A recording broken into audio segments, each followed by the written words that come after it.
الحمد لله نحمده ونستعينه ونستغفره ونعوذ بالله من شرور أنفسنا ومن سيئات أعمالنا من يهده الله فلا مضل له ومن يضلله فلا هادي له وأشهد أن لا إله إلا الله وحده لا شريك له وأشهد أن محمدا عبده ورسوله صلى الله تعالى عليه وعلى آله وصحبه وسلم تسليما كثيرا يا أيها الذين آمنوا اتقوا الله حق تقاته ولا تموتن إلا وأنتم مسلمون يا أيها الناس اتقوا ربكم الذي خلقكم من نفس واحدة وخلق منها زوجها وبث منهما رجالا كثيرا ونساء واتقوا الله الذي تساءلون به والأرحام إن الله كان عليكم رقيبا يا أيها الذين آمنوا اتقوا الله وقولوا قولا سديدا يصلح لكم أعمالكم ويغفر لكم ذنوبكم ومن يطع الله ورسوله فقد فاز فوزا عظيما أما بعد فإن خير الحديث كتاب الله وخير الهدي هدي محمد صلى الله عليه وسلم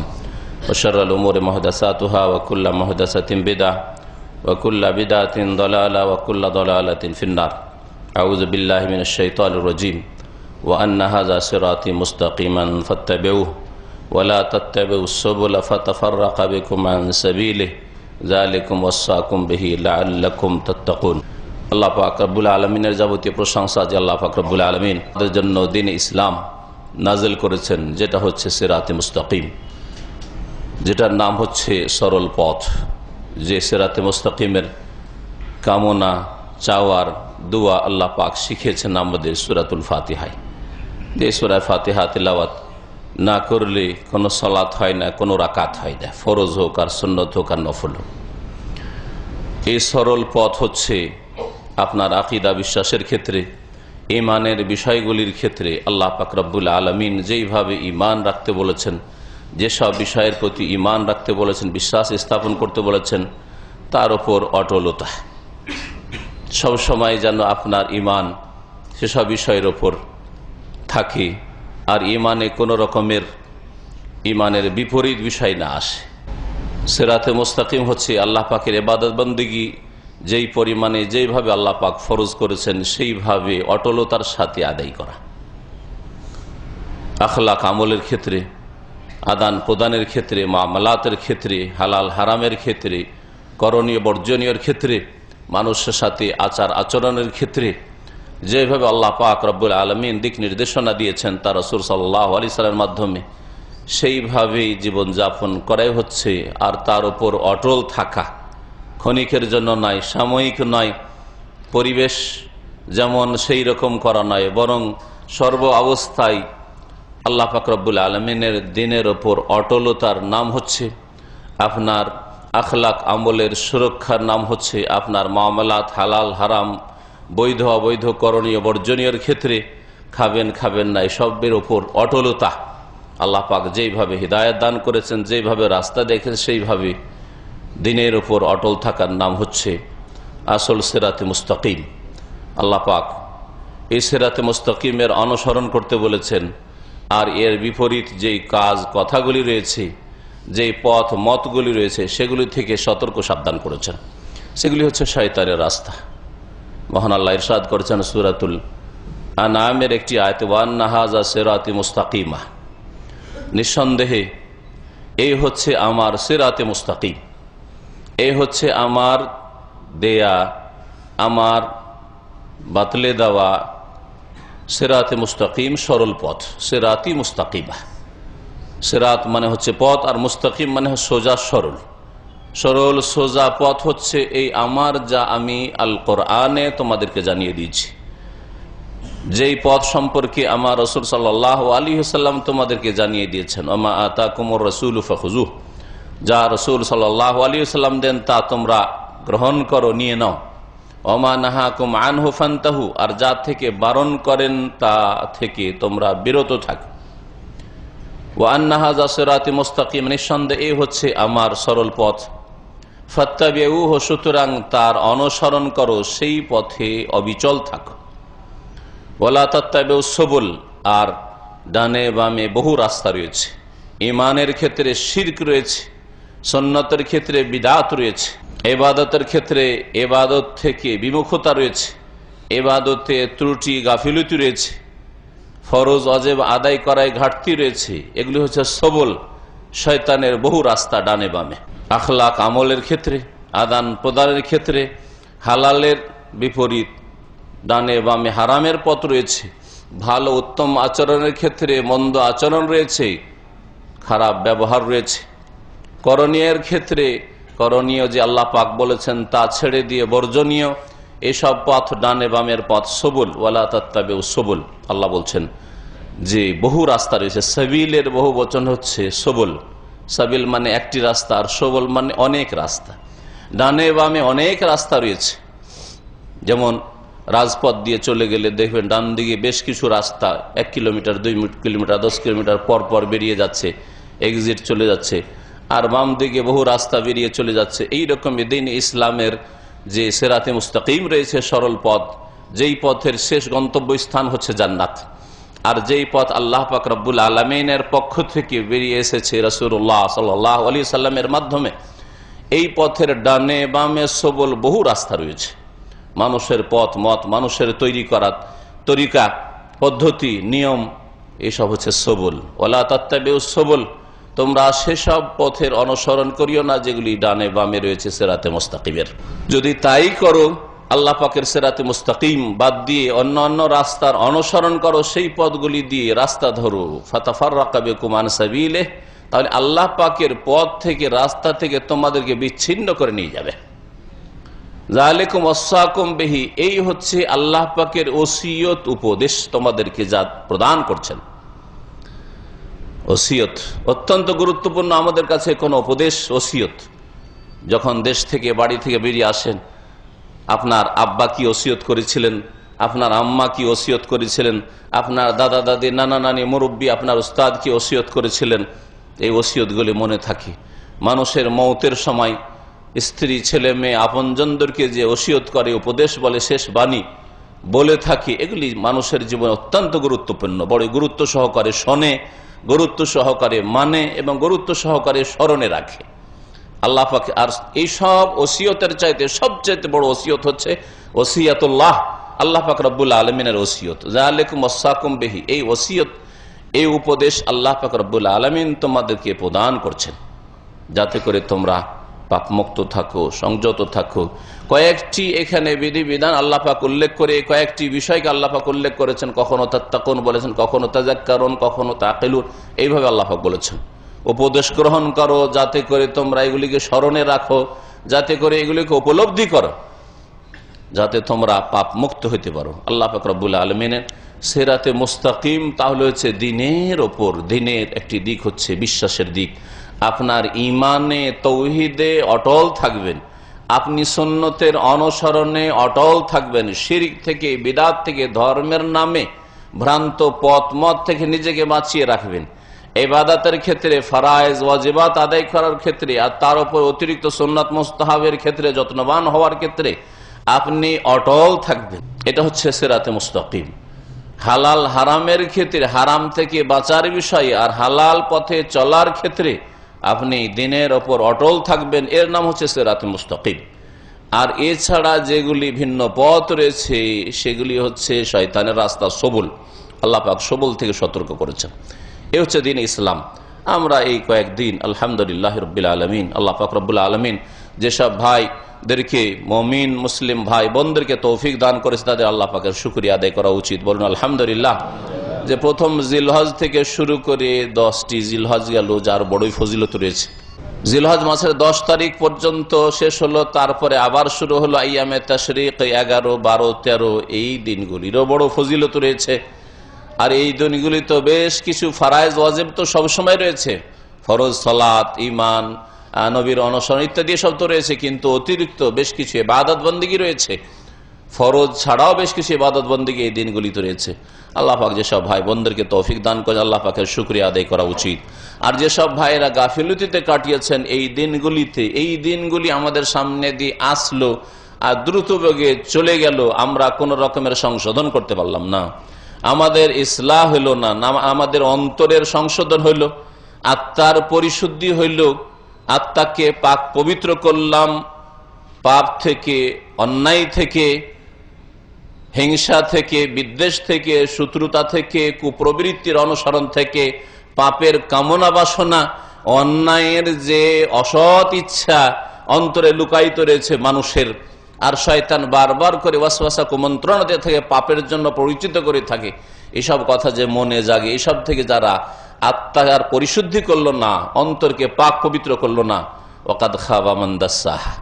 আল্লাহ পাক বলছেন আম্মা পারার একটি ছোট্ট সূরায় যে কাদ আফলাহা মান যাক্কাহা, সার্বিক কল্যাণ হাসিল করে ওই সব লোকেরা, ওই সব নারী পুরুষরা, মান যাক্কাহা, যারা তাদের আত্মাকে, অন্তরকে পাক পবিত্র করে শিরক থেকে, কুফর থেকে, বিদআত থেকে, পাপের কামনা বাসনা থেকে, হিংসা থেকে, বিদ্বেষ থেকে, শত্রুতা থেকে, কলহ থেকে, পাপের যে চাহিদা, পাপের কথা বারবার মনে আসছে, এগুলি থেকে যারা যাক্কাহা, তাজকিয়া করলো, পাক পবিত্র করলো, তারাই সার্বিক কল্যাণ হাসিল করলো। ওয়াকাদ খাবা মান দাসসাহা, আর ব্যর্থ হইল, ক্ষতিগ্রস্ত হইল, খাবা মান দাসসাহা, যারা এই আত্মাকে কলুষিত করলো পাপ দিয়ে, অন্যায় দিয়ে, শিরক দিয়ে, বিদআত দিয়ে, আল্লাহ ছাড়া অন্যকে জায়গা দিয়ে, আল্লাহ ছাড়া আল্লাহর মাখলুক বান্দাকে জীবিত ঘোষণা করে যে মরেও মরে না, তারা কবরে চলে যাওয়ার পরেও তারা দিতে পারে, আর অসাধারণ ভাবে দিতে পারে, আল্লাহ এদেরকে ক্ষমতাই দিয়ে দিয়েছেন দেওয়ার। এসব শিরক থেকে নবীর রাস্তা তার জন্য যথেষ্ট হলো না, নবী করিম সাল্লাল্লাহু আলাইহি ওয়াসাল্লামের মাধ্যমে আল্লাহর দিন কমপ্লিট করে দেওয়া তার জন্য যথেষ্ট হলো না, নতুন নতুন কাজ দিয়ে আরো নেকি বৃদ্ধি করতে হবে। এই বিদআতের কামনা বাসনা থেকে গেল। আল্লাহ পাক ফরজ করলেন 5 ওয়াক্ত সালাত, তা সম্পূর্ণ করতে পারলো না, যার ফলে অন্তরকে অপবিত্র করলো।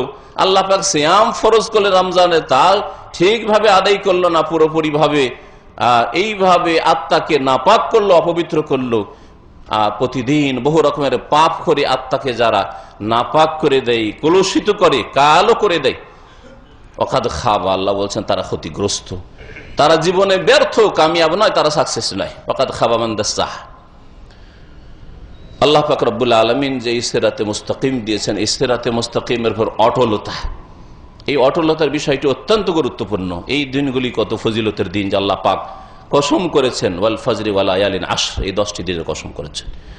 এই 10টি দিনে ফরজ ইবাদত বন্দেগী ছাড়া আরো বহু ইবাদত বন্দেগী, ফরজ ইবাদতের মধ্যে 5 ওয়াক্ত সালাত সব সময় ফরজ। তার ক্ষেত্রে এই দিনগুলিতে যারা আউয়াল ওয়াক্তে জামাত সহকারী আর তাকবীরে তাহরিমার সাথে যারা হেফাজত করলো, তাদের একটা এটা ট্রেনিং কোর্স ছিল, যার মাধ্যমে সারা জীবনের নামাজটা হয়তো সুন্দর হয়ে গেল। এই দিনগুলিতে যারা, এই 10টি বা 13টি দিনে যারা তাহাজ্জুদকে কন্টিনিউ করলো, তাদের জন্য একটা ট্রেনিং কোর্স অভ্যাসে পরিণত হয়েছে। রাত 3টা হলে বা ভোর রাত হলে 1 ঘন্টা 2 ঘন্টা আগে আমার ঘুম ভাঙার অভ্যাস হয়ে গেছে, সারা জীবনে হয়তো তাহাজ্জুদ গুজার হয়ে গেল। যারা নফল রোজায় রাখায় অভ্যস্ত হলো, সারা জীবনে রোজা রাখা সহজ, এমন কোনো মুশকিল না, বড় দিন, তারপরে আমাদের তো কষ্ট লাগলো না। আরাফার রোজা রাখলাম, কই কষ্ট তো হলো না, আরো এর সাথে রোজা রাখলাম, এমন তো কোনো বড় ধরনের কষ্ট হয়নি, কাজও করেছি, ডিউটি করেছি, রোজা রেখেছি। এই ট্রেনিং কোর্স আল্লাহ পাক রব্বুল আলামিনের দিকে ধাবিত হওয়ার, ফাফিরু ইলাল্লাহ, তোমরা আল্লাহর দিকে পলায়ন করো, ধাবিত হও, এই হচ্ছে ট্রেনিং কোর্স। যারা এর মধ্যে ইবাদত বন্দি করে কামিয়াব হলো আর এটাকে সারা জীবনে অটল রাখতে পারলো, তারাই হচ্ছে আসল কামিয়াব। এই দিনগুলিতে না, এই এত মোবারক দিন, ফজিলতের দিন, এই দিনগুলিতে কমপক্ষে চোখকে, হাতকে, পাকে, জবানকে, অঙ্গ প্রত্যঙ্গকে, অন্তরকে গুনাহ থেকে বাঁচিয়ে রাখবো, পাপ থেকে বাঁচিয়ে রাখবো। ট্রেনিং কোর্স বাঁচার জন্য তাকওয়া অর্জন করলো তারা। গুনাহ থেকে, অন্যায় থেকে বেঁচে থাকার মতো শক্তি, ক্ষমতা তাদের মধ্যে, এনার্জি তৈরি করলো। সারা জীবন হয়তো এই জিনিসটা কাজ দেবে, যে আমি গুনাহ থেকে মুক্ত হয়েছি, নামাজ ছাড়া বাদ দিয়েছি, ফজরে ঘুমিয়ে থাকতাম বাদ দিয়েছি, তওবা করেছি, আর জীবনে করব না। আমি ফিল্ম দেখা বাদ দিয়েছি, নোংরা ছবি দেখা বাদ দিয়েছি, আর কখনো দেখব না। গান শোনা বাদ দিয়েছি, আমি আর কখনো শুনবো না। আমি চোখে বহু গুনাহ করতাম, জবান দিয়ে গীবত করতাম, আর চুগলখড়ি করতাম, এইরকম মিথ্যা কথা বলতাম, আমি এই মোবারক দিনগুলিতে বাদ দিয়েছি, সব সময়ের জন্য বাদ দিয়েছি। এই হচ্ছে দিনের উপর ইস্তেকামা, অটলতা, তারাই হচ্ছে আসলে কামিয়াব। আমি হারাম খাওয়া, হারাম পান করা, হারাম দেখা বাদ দিয়েছি, এখন হালাল জীবন যাপন করা শুরু করেছি, সুতরাং এর উপর আমি কন্টিনিউ করব। এর নাম হচ্ছে দিনের উপর অটলতা। ইন্নাল্লাযীনা ক্বালু রাব্বুনাল্লাহু সুম্মা ইসতাকামু ফালা খাউফুন আলাইহিম ওয়ালা হুম ইয়াহজানুন। আল্লাহ পাক বলেন, নিঃসন্দেহে যারা বলল রাব্বুনাল্লাহ, আমাদের রব আল্লাহ, সুতরাং আমাদের জীবনের প্রতিটি ক্ষেত্রে বিধান চলবে, আদেশ নিষেধ চলবে আল্লাহ পাকের। আল্লাহ পাক যে উদ্দেশ্য আমাদেরকে সৃষ্টি করেছে সেটা হচ্ছে আমার মুখ্য উদ্দেশ্য, এটা হচ্ছে মেন টার্গেট আমার, যে আল্লাহ পাক ইবাদতের জন্য তার আদেশ নিষেধ পালনের জন্য সৃষ্টি করেছেন, সেটাকে আমি ঠিক রেখে দুনিয়ার যে সব ভোগের সামগ্রী রয়েছে বৈধ, দুনিয়াতে যে সব মানুষের জীবিকা নির্বাহের জন্য উপায় উপকরণ রয়েছে সেগুলিকে আমি ব্যবহার করব মাধ্যম হিসাবে, ওসিলা হিসাবে, এগুলি টার্গেট হিসাবে আমি গ্রহণ করব না। যে আমার বেশি খাওয়া আর বেশি সুখে থাকা, শরীরকে আরাম দেওয়া আর দুনিয়ার ভোগবিলাস গ্রহণ করা, এইসব আমার লক্ষ্য উদ্দেশ্য নয়। এগুলি হচ্ছে মাধ্যম, যার মাধ্যমে দিনে যে কয়েকবার পানাহার করার প্রয়োজন রয়েছে, দিনে কিছুক্ষণ ঘুমাবার প্রয়োজন রয়েছে, রাতে ঘুমাবার প্রয়োজন রয়েছে, ইত্যাদি ইত্যাদি, টাকা পয়সার প্রয়োজন রয়েছে, এগুলি হচ্ছে ওসিলা, মাধ্যম আল্লাহ পাকের যেই উদ্দেশ্যে সৃষ্টি সেই পথে চলার জন্য, অর্থাৎ ইবাদত বন্দেগীর জন্য। এইভাবে তারা দুনিয়াকেও বুঝতে পারলো যে দুনিয়া বা দুনিয়ার ভোগের সামগ্রীগুলি কেন আল্লাহ সৃষ্টি করেছেন, আর আমাকে আল্লাহ কেন সৃষ্টি করেছেন। আমাকে কি পানাহারের জন্য আর ভোগ বিলাসের জন্য সৃষ্টি করেছেন, নাকি ওমা খালাকতুল জিন্না ওয়াল ইনসা ইল্লা লিয়াবুদুন, জিন এবং মানুষকে আমি আমার ইবাদতের জন্য সৃষ্টি করেছি। লক্ষ্য উদ্দেশ্য বুঝতে পারলো। এই হচ্ছে দিনের উপর অটলতা, যেটা হচ্ছে সবচেয়ে বড় কামিয়াবি, যার নাম হচ্ছে সিরাতে মুস্তাকিম। এই দিনগুলিতে ইবাদত বন্দেগীর যে কত গুরুত্ব রয়েছে নিশ্চয় শুনেছেন গত দিনগুলিতে। আর তারপর আইয়ামে তাশরিক, যেই দিনগুলি সম্পর্কে আল্লাহ বলছেন ওয়াজকুরুল্লাহ ফি আইয়ামি মাদুদাত। মাদুদাত মানে আইয়ামে তাশরিক 11, 12, 13 তারিখ, এইগুলিতে আল্লাহ পাকের জিকির আজকার করো। হজ শেষ হয়ে যাচ্ছে, ঈদ শেষ হয়ে গেল, কোরবানি করা, বাড়ির কোরবানি হোক আর হাজিদের কোরবানি হাদি হোক, শেষ হয়ে গেল। অনেক ইবাদত বন্দেগী করলেন। আরাফার দিন শেষ হলো, বড় দিন, বছরের সবচেয়ে বড় দিন পেলেন আপনি। তারপরে আল্লাহ পাক বলছেন ওয়াজকুরুল্লাহ ফি আইয়ামি মাদুদাত, আল্লাহকে স্মরণ করো, আল্লাহর জিকির আজকার করো এই হাতে গোনা কয়েকটি দিনেই, আইয়ামে তাশরিক। আল্লাহ পাক আরেক আয়াতে বলে ইয়াজকুরু ইসমাল্লাহি ফি আইয়ামি মালুমাত, এই জানাশোনা দিনগুলিতে যাতে করে আল্লাহ পাক রব্বুল আলামিনের বেশি বেশি স্মরণ করে। আল্লাহ পাক রব্বুল আলামিন যে কোনো ইবাদত বন্দেগী শেষ করার পরে আল্লাহ থেকে, আল্লাহ পাকের দিন থেকে মানুষ যেন গাফিল না হয়ে যায়। কারণ মানুষের স্বভাবগত বিষয় হচ্ছে যে মানুষ যখন বেশি কাজ করে কিছুটা, তখন মাঝখানে একটু ক্লান্তি চলে আসে, বিরক্তি চলে আসে, গাফিলতি চলে আসে, গাফিলতি চলে আসে। আপনি দেখেন সারাদিন হয়তো ডিউটি করে আসেন, তারপরে এমন অলস হয়ে পড়েছে, শরীর চলছে, তারপরে আপনার মানসিক অবস্থা যে না 8 ঘন্টা ডিউটি করেছে, না লম্বা হইতে হয়, অথচ লম্বা না হইলেও চলে, বাইরে বেরিয়ে গিয়ে আরো কাজ করতে পারবেন। এইরকম পরিস্থিতি হলে আপনি 16 ঘন্টা 18 ঘন্টা 24 ঘন্টা ঘুমাচ্ছেন না, কাজ করেই যাচ্ছেন, শরীরে এইরকম শক্তি আছে, কিন্তু না, মানসিক অবস্থা বলছে যে না আমি 8 ঘন্টা কাজ করে এসেছি, এখন আমি বিশ্রাম করবো। মানুষের এটা স্বভাব, যার ফলে হয়তো কিছু ফরজ ইবাদত বন্দেগী করলো, তারপর গাফিলতি চলে আসতে পারে। এই জন্য আল্লাহ পাক নামাজ শেষ করার পরে জিকির আজকার করতে বলেছেন, হজ শেষ করার পরে বেশি বেশি আল্লাহ জিকির আজকার, আল্লাহকে স্মরণ করতে বলেছেন, জুমার নামাজ পড়ার পরে আল্লাহকে বেশি বেশি স্মরণ করতে বলেছেন। এই কথাগুলি সব কোরআনে কারীমে মজুদ রয়েছে।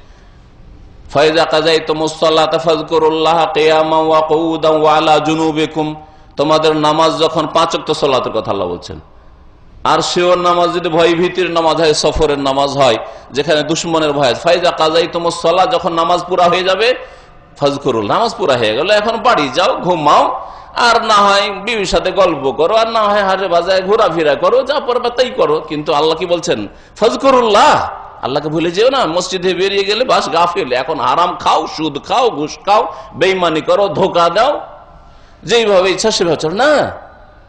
ফাযকুরুল্লাহ, আল্লাহ পাকে স্মরণ করো। কিয়ামান, দাঁড়িয়েও, দোকানে দাঁড়িয়ে আছেন, দাঁড়িয়ে আল্লাহ পাকে স্মরণ রাখেন, দাঁড়িয়ে জিকির আজকার করছেন আপনি। ওয়া কুউদান, কেউ বসে আছেন, বসে আল্লাহ জিকির আজকার, না শুয়ে আছেন, এখন আপনার শোয়ার প্রয়োজন, শুয়ে আছেন, কাজ নাই, দাঁড়িয়েও না, বসেও না। ওয়া আলা জুনুবিকুম, তোমরা শায়িত অবস্থায় শুয়েও আল্লাহ পাকের জিকির আজকার স্মরণ করো। নামাজের পরে বললেন আল্লাহ পাক হজের আয়াতগুলি সূরা বাকারা বলছেন ফাইজা কাযাইতুম মানাসিকাকুম ফাযকুরুল্লাহা কাযিকরিকুম আবাআকুম আও আশাদ্দা যিকরা। ফাইজা কাযাইতুম মানাসিক, হজের কার্যাবলী যখন পুরা হয়ে গেল, 12 তারিখ শেষ চলে আসলে, অথবা 13 তারিখ শেষ, হজ শেষ করে চলে আসলে তুমি, ফাযকুরুল্লাহ, ভুলে যেও না আল্লাহ পাককে, যে হাজী হয়ে গেছি।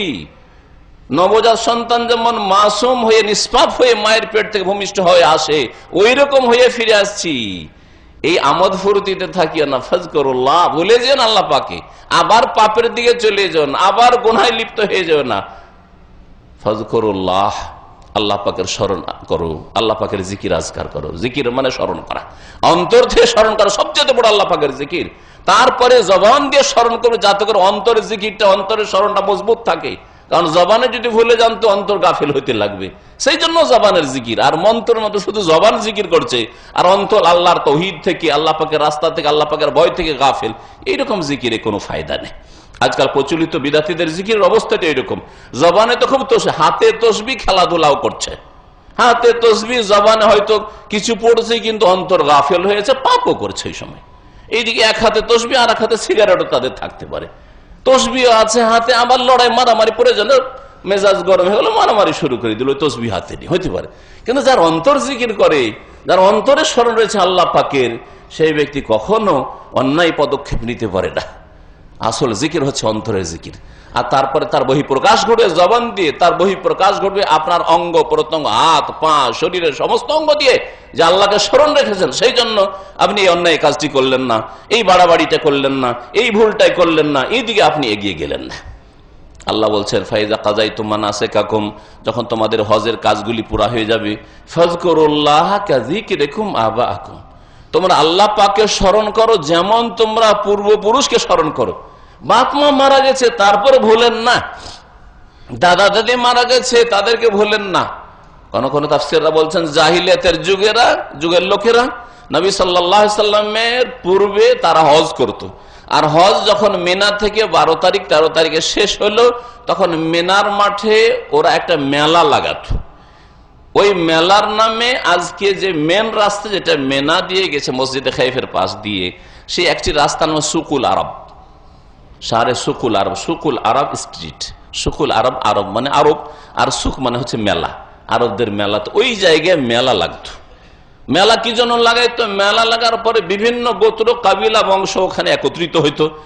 আর সেখানে এসে কার বংশ বড়, কার বংশের প্রভাব রয়েছে, কার বংশে বড় বড় মহাপুরুষ জন্মেছে আর বড় বড় তারা কাজ করেছে, কিছু রেখে গেছে, কার বংশে বড় বড় কবি ছিল, কার বংশে বড় বড় নেতা ছিল, কার বংশে কাবার মোতামল্লি ছিল, কার বংশে জমজমের দেখাশোনার দায়িত্ব ছিল, কার বংশের কাছে কাবার চাবি ছিল, ইত্যাদি ইত্যাদি, নিজের ফখর গৌরব আর যা বংশের রয়েছে যে সব গুণাগুণ রয়েছে, সেগুলিকে এই আরবের মেলায় হজের পরে তারা বয়ান করত। বয়ান করে বক্তব্যের মাধ্যমে অথবা কবিতার মাধ্যমে, গানের মাধ্যমে। আর কবিতার বেশি তাসির রয়েছে গদ্যের তুলনায়। পদ্য ছন্দ যদি থাকে তার প্রভাব বেশি রয়েছে মানুষের উপর, তার প্রতিক্রিয়া বেশি রয়েছে। এই জন্য সেখানে তারা কবিতার আবৃত্তি করে তাতে নিজের বংশের মর্যাদা প্রকাশ করতো। আমাদের বংশে বড়, আমাদের বংশে এইরকম এইরকম লোক পয়দা হচ্ছে, আমার বাপ এইরকম ছিল, দাদা এইরকম ছিল, দাদার দাদা এইরকম ছিল, এইসব করতো। আল্লাহ বলছেন কাযিকরিকুম আবাআকুম, তোমরা যেমন জাহিলিয়াতের যুগে বাপ দাদা পূর্বপুরুষকে স্মরণ করতে, আও আশাদ্দা যিকরা, বরং ওর চাইতে বেশি আল্লাহকে এখন স্মরণ করো। এখন ওইসব মেলায় বাপ দাদার গৌরব বয়ান করা ছাড়ো, এখন আল্লাহ পাকের বেশি জিকির আজকার করো। এইভাবে আল্লাহ পাক ইবাদত বন্দেগী, হজের ইবাদত করলেন, তারপর আল্লাহকে স্মরণ রাখতে বলছেন। যখন জুমা শেষ হয়ে যাবে, এখন মসজিদ থেকে বেরোবেন, হ্যাঁ, নাকে তেল দিয়ে ঘুমানে, এমন লম্বা ঘুম দিলেন, খেয়ে দিয়ে আসর গেল। কারণ আল্লাহকে ভুলে গেছেন। সেই জন্য আল্লাহ যদি স্মরণে থাকতো, আসর কখনো ছুটতো না আপনার। আর গিয়ে দোকানে ধোকাবাজি করা শুরু করতেন না, টেলিফোন নিয়ে গিবত করা শুরু করতেন না, টেলিফোন নিয়ে প্রেম আলাপ শুরু করতেন না, আমোদ ফুর্তি। এই বাইরে গিয়ে লাগিয়ে দিলেন টেলিফোন, আমার এক গ্রামের এক মেয়ে আছে, তার সাথে আমার কথাবার্তা হয়, আর আমোদ ফুর্তির গল্প শুরু করে দেন না, কখনো হইতেন। আল্লাহ বলছে ফাইজা কুজিয়াতিস সালাত ফান্তাশিরু ফিল আরদ ওয়াবতাগু মিন ফাদলিল্লাহ ওয়াজকুরুল্লাহ কাসীরা। ফাইজা কুজিয়াতিস সালাত, যখন সূরা জুমার আয়াত, যখন জুমার সালাত শেষ হয়ে গেল, ফান্তাশিরু ফিল আরদ, এখন তোমার রুজি রোজগারের প্রয়োজন রয়েছে। পৃথিবীতে তোমরা যে যেখানে কাজ করতে পারো, চাকরি করতে পারো, দোকান করতে পারো, ব্যবসা করতে পারো, সেখানে ছড়িয়ে পড়ো। ফান্তাশিরু ফিল আরদ ওয়াবতাগু মিন ফাদলিল্লাহ, আল্লাহ পাকের অনুগ্রহ রিজিক যে তোমাদের জন্য রাখা রয়েছে বিভিন্ন জায়গায়, তা সন্ধান করো, তলাশ করো। আর আল্লাহ পাকে রিজিক নিতে গিয়ে আর পৃথিবীতে ছড়িয়ে গিয়ে বিপর্যয় সৃষ্টি করে গুনাহ করিও না। ওয়াজকুরুল্লাহ কাসীরা, বেশি বেশি আল্লাহকে স্মরণ করো, আল্লাহ পাকের জিকির আজকার করো। তাহলে ইবাদত বন্দেগী হচ্ছে মানুষের কন্টিনিউ। ইন্নাল্লাযীনা ক্বালু রাব্বুনাল্লাহ যারা বলল আমার রব আল্লাহ, আমাদের রব আল্লাহ, সুম্মাস্তাকামু, তারপরে এর উপর ইস্তিকামত গ্রহণ করলো, সোজা অটল চললো, এর উপর অটলতা অবলম্বন করলো। আপনি দিনের ক্ষেত্রে কিছু করলেন তারপরে গাফিল হয়ে, এমনটা না হয়। আমাদের মধ্যে এইরকম হতে পারে, কারণ আমরা মানুষ, কিন্তু এটাকে আমরা সুযোগ দেব না। কি সেটা? সে হজ তো করলাম যথেষ্ট, এখন একটু আরাম করি। এই আরাম করতে গিয়ে ফরজে ঘাটতি শুরু, জামাতে হাজার হয় ঘাটতি, আর এই ক্ষেত্রে গিয়ে হজে অনেক নেকি করলেন, আসার পর আবার বিভিন্ন গুনাহে জড়িয়ে পড়লেন। এমনটা না হয়। নামাজ তো পড়লাম, ইবাদত বন্দি করলাম, এই জিলহজ মাসের 10 দিনে বেশ কয়েকটা রোজাও রাখলাম, আরফা রোজাও রাখলাম, কোরবানি করলাম, অনেক টাকা পয়সা খরচ করলাম, ঈদের সময় আত্মীয় স্বজন গ্রামবাসীর গরিব এতিম বিধবাকে দান খেরাত করলাম, সারা বছর আর নেই। এইরকম যাতে না হয়, এইরকম যাতে না হয়। দিনের উপর অটল যারা থাকছে, মাস্তাকামু, দিনের উপর যারা অটল থাকে, ফালা খাউফুন আলাইহিম, তাদের কোনো ভয়ও নেই, ওয়ালা হুম ইয়াহজানুন, আর তারা চিন্তিত হবে না, তাদের কোনো চিন্তাও নেই। আল্লাহ পাকের আউলিয়া এরাই যারা দিনের উপর অটল থাকে। আল্লাহ পাকের ওলি হওয়ার জন্য কেরামতের ছড়াছড়ি নয়, আল্লাহ পাকের ওলি হওয়ার জন্য কবর পাকা হওয়ার নয়, আল্লাহ পাকের ওলি হওয়ার জন্য কবর উপর চাদর চড়ানো নয়, আল্লাহ পাকের ওলি হওয়ার জন্য কবরের লোকজন ভিড়ভাড় করছে আর ওরস লাগাচ্ছে না, এগুলি শিরকের আড্ডাখানা। আল্লাহ বলছেন যে আল্লাহকে রব মেনে নিয়ে দিনের উপর অটল থাকো, ফালা খাউফুন আলাইহিম, কোনো ভয় নেই, ওয়ালা হুম ইয়াহজানুন, কোনো চিন্তাও নেই, দুনিয়ায়ও কোনো চিন্তা নেই, ভয় নেই, আর আখিরাতেও কোনো চিন্তা নেই, মরণের পরে কবরের জীবনে বারজাখী জীবনে কোনো চিন্তা নেই। এই কথাই আল্লাহ বলছেন আল্লাহ ওলিদের ক্ষেত্রে। তার মানে যারাই দিনের উপর অটল থাকে তারাই হচ্ছে আল্লাহ পাকের ওলি, আল্লাহ পাকের দোস্ত, আল্লাহ পাকের বন্ধু। আল্লাহ ইন্না আউলিয়া আল্লাহ লা খাউফুন আলাইহিম ওয়ালা হুম ইয়াহজানুন, আল্লাহ পাকের বন্ধু তো ওরাই যাদের কোনো ভয় নেই, যাদের কোনো চিন্তা নেই। তারা কারা? আল্লাযিনা আমানু, যারা বিশ্বাসী হয়েছে, ঈমানকে ঠিক করেছে, ঈমানের জায়গায় শিরক বিদআত করেনি, ওয়া কানু ইয়াত্তাকুন, আর তারা গুনাহ থেকে বেঁচে থাকে, ইবাদতে ঘাটতি করেনি, নামাজে কম করেনি, 4 ওয়াক্ত পড়ে নেই, আর মানুষের হকের ক্ষেত্রে, বান্দার হকের ক্ষেত্রে তারা কোন রকম অন্যায় জুলম অত্যাচার করেনি। যাদের মধ্যে তাকওয়া রয়েছে, ঈমান এবং তাকওয়া যাদের মধ্যে রয়েছে, তারাই হচ্ছে দিনের উপর অটল। আর দিনের উপর যারা অটল তারাই হচ্ছে আল্লাহ পাকের ওলি। আল্লাহ পাক রব্বুল আলামিন সেই দলে যেন আমাদেরকে শামিল করেন। নবী করিম সাল্লাল্লাহু আলাইহি সাল্লাম এর কাছে এইরকম ক্ষেত্রে দিনের অটলতার বিষয়ে বিভিন্ন হাদিস এইরকম তার থেকে বর্ণিত হয়েছে। কখনো তিনি বলেছেন কোন প্রশ্নের উত্তরে, অথবা কখনো এমনিতে বলেছেন। নবী করিম সাল্লাল্লাহু আলাইহি সাল্লামের সামনে সহিহ মুসলিমের হাদিস, একজন সাহাবী আসছে, নতুন মুসলিম, আসার পর বলছেন, আর আইতা ইয়া রাসূলুল্লাহ, আচ্ছা বলুন তো হে আল্লাহ রসুল, ইন আদাইতুল মাকতুবা, আমি যদি ফরজ 5 ওয়াক্ত সালাত আদায় করি, আর ফরজ যে অন্যান্য ইবাদত বন্দেগী সেগুলি আদায় করি, ও আহলালতুল হালাল ও হারামতুল হারাম, আর আল্লাহ যা হালাল করেছেন তাকে হালাল মনে করি, আর হালালগুলি করি, হালালগুলি খাই, হালালগুলি পান করি, ব্যবহার করি, ও হারামতুল হারাম, আর হারামকে যদি হারাম মনে করি, হারাম হারাম হারাম, সুতরাং হারামের কাছে যাব না। সুদ হারাম, ঘুষ হারাম, জুলুম হারাম, বেঈমানি হারাম, আর চোখের যেসব হারাম রয়েছে, কানের যেসব হারাম রয়েছে, হাতের যেসব হারাম রয়েছে, হারাম করব না। হারামকে হারাম মনে করলাম, আর হালালকে হালাল মনে করলাম, হালালগুলি করলাম। তাহলে আদখুলুল জান্নাহ, জান্নাতে যেতে পারবো? জান্নাতে যেতে পারবো? নবী করিম সাল্লাল্লাহু আলাইহি ওয়াসাল্লাম বলছে যে নাম, হ্যাঁ অবশ্যই জান্নাতে যেতে পারবে। তা দিন কত সহজ, এর নাম হচ্ছে দিনের উপর অটলতা। নবী করিম সাল্লাল্লাহু আলাইহি ওয়াসাল্লামের সামনে মদিনায় পৌঁছেছেন সুদূর নজদ থেকে, নজদ মানে এই রিয়াজের আশপাশ, কাসিম, রিয়াজ, এসব এলাকা, উঁচা এলাকা, এই নজদ এলাকা থেকে যাচ্ছেন একজন মানুষ, অত্যন্ত জীর্ণ শীর্ণ অবস্থায়, একেবারে কাপড় ছিঁড়া ফাটা, আর একেবারে অভাবী, যেন এই অবস্থায় যাচ্ছেন। আজার এমন ভাবে কথা বলছেন যে কথা শোনাও যাচ্ছে না, আর গলা ইফকাহ মা ইয়াকুল, কি যে বলছে, গুনগুন করে বলছে, তার কথা, নিজের কথা কেউ সুন্দর করে মনে হচ্ছে ব্যক্ত করতে পারছে না, কি মনে মনে বলছে, এরকম অবস্থায় যাওয়ার পরে ওই সাহাবী, নতুন মুসলমান, নবী সাল্লাল্লাহু আলাইহি সাল্লামকে জিজ্ঞেস করলো, ইয়া রাসূলুল্লাহ আখবিরনি, আমাকে বলুন তো, মাজা ফারাজা আলাইয়া, আল্লাহ পাক আমার উপর কি ফরজ করেছেন। নবী করিম সাল্লাল্লাহু আলাইহি সাল্লাম বলেন, খামসু সালাওয়াতিন ফিল ইয়াউমি ওয়াল লাইলা, রাত দিন 24 ঘন্টায় 5 ওয়াক্ত নামাজ আল্লাহ ফরজ করেছেন। 5টি সালাত আল্লাহ পাক, মানে 17 রাকাত আল্লাহ পাক ফরজ করেছেন। 17 রাকাত একবারে শুধু আমাদের দেশি তরিকে এর সাথে পড়ে দিলে হবে না, এর সাথে 17 ফরজ নফল সুন্নত দিয়ে একেবারে যা আল্লাহ বলেনি, রসুলও বলেন, নিজে থেকে 17 পড়ে দিলেন। আর ফজরের বেলায় 2 রাকাত ফরজও নাই, এইভাবে নয়, বরং 17 রাকাতকে আল্লাহ যেইভাবে ভাগ করে দিয়েছেন ওইভাবে আপনাকে ফরজটা আদায় করতে হবে, তারপরে সুন্নত আদায় করে আপনার মার্কস বাড়ান, রেজাল্টকে আপনি ভালো করেন, কিন্তু আপনাকে টাইমে টাইমে এ 17 পড়ে দিতে হবে। ওই ফজরের 2 রাকাত আল্লাহ ফরজ করেছেন, ওইটা আল্লাহ পাকের কাছে সবচেয়ে প্রিয় নামাজ। ওই নামাজের মাধ্যমে মুনাফিক আর মুসলিমের মাঝে পার্থক্য হয়।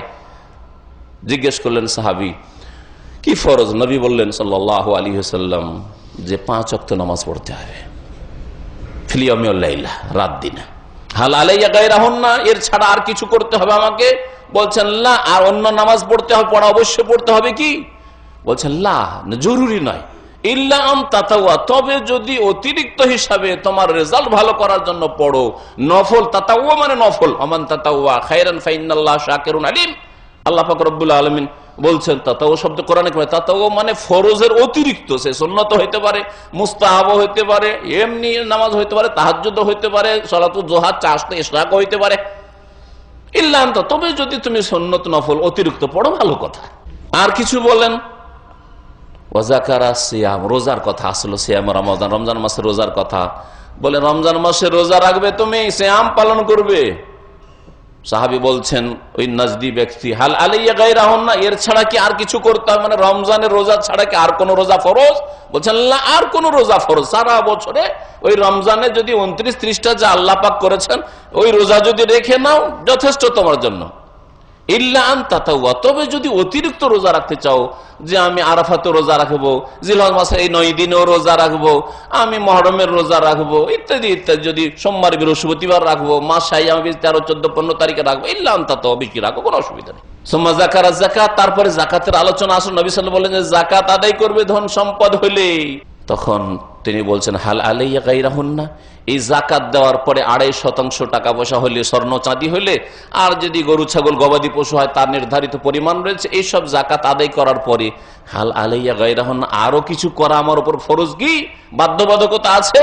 বলছে লা, আর কোনো ফরজ নেই। যাকাত আদায় করে দেওয়ার পরে আর কোনো কিছু ফরজ থাকে না যে তরক করলে গুনাহগার হবে আর জাহান্নামী হবে। ইল্লা আন তাতাওয়া, তবে যদি অতিরিক্ত সাদকা খায়রাত করো, দান ধ্যান করো তো ভালো কথা।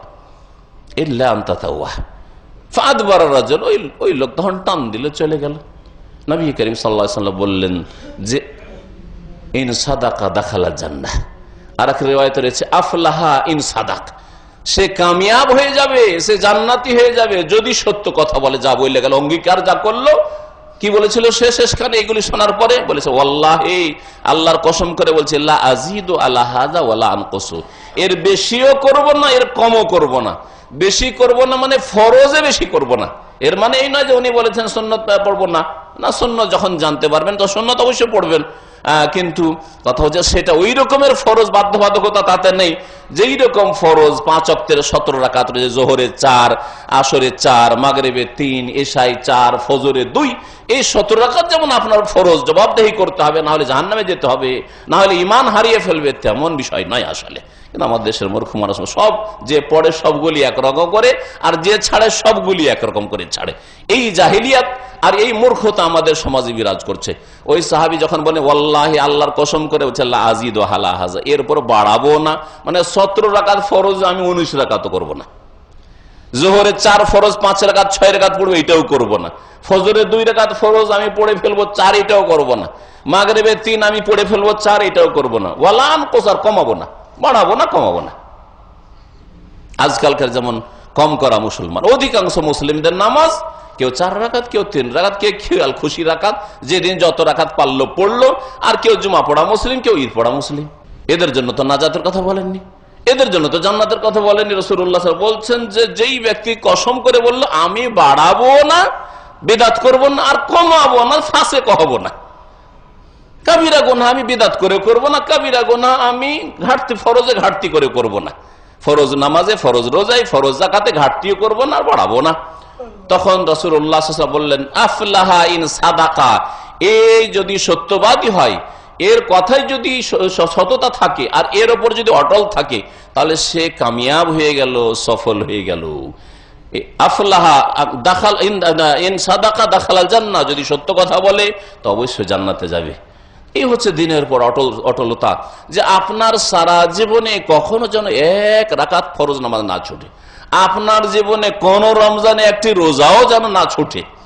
আর যদি শরীয়তে অনুমতি আছে ওখানে ছুটে যায়, তাহলে আপনি সেটাকে কাজা করে নেবেন। ধরো সফরে আছেন, রোজা ছাড়তে পারেন, অসুস্থ আছেন, রোজা ছাড়তে পারেন, কিন্তু সেটা মনে রেখে আপনাকে কাজা করে নিতে হবে। জাকাতের ক্ষেত্রে যেন কখনো এরকম না হয় যে আমি এই বছরে জাকাত দিইনি, অথবা জাকাত আসতো আমার ওপর 50,000 টাকা আর আমি দিলাম 10,000 20,000 কিছু শাড়ি আর গামছা আর একটু লুঙ্গি কিনে দিয়ে ছেড়ে, এমন শাড়ির শাড়ি আর এমন কাপড়ের কাপড় যেই কাপড় কোনো কাজে আসে না, যেই কাপড় গরিবেরও কোনো কাজে আসে না। এরকম মূর্খতা আবার আমাদের সমাজে রয়েছে, যে শাড়ি দিয়ে আর লুঙ্গি দিয়ে আর গামছা দিয়ে এইসব দিয়ে অ্যাডভার্টাইজ করবে যে হ্যাঁ অমুক মহাজন সাহেব জাকাত দিল। টাকার জাকাত টাকাতে দিবেন, এইসব বিদাতি কাজ করবেন। আল্লাহ পাক রব্বুল আলামিন যেন আমাদেরকে হক বুঝার তৌফিক দান করেন, আর আল্লাহ পাক রব্বুল আলামিন যেন আমাদেরকে দিনের উপর অটল থাকার তৌফিক দান করেন। আল্লাহ পাক রব্বুল আলামিন যেন কিয়ামত পর্যন্ত আমাদেরকে দুনিয়ার জীবনও সুখী করেন, আখিরাতও সুখী করেন। আর যতদিন আমাদের কাছে মওত না এসেছে ততদিন পর্যন্ত আল্লাহ পাক দিনের উপর কায়েম যেন রাখেন।